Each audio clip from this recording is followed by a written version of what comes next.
How to fix Huawei mobile phone Wi-Fi calling drains the battery. So let's start the video. First of all, open settings.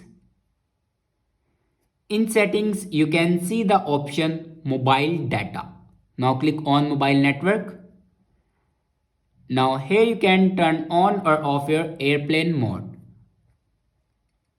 After turning on or off your airplane mode, then go back and scroll down in last and then click on system and updates and then click on software update. After that, here you can check your latest version will be updated or not.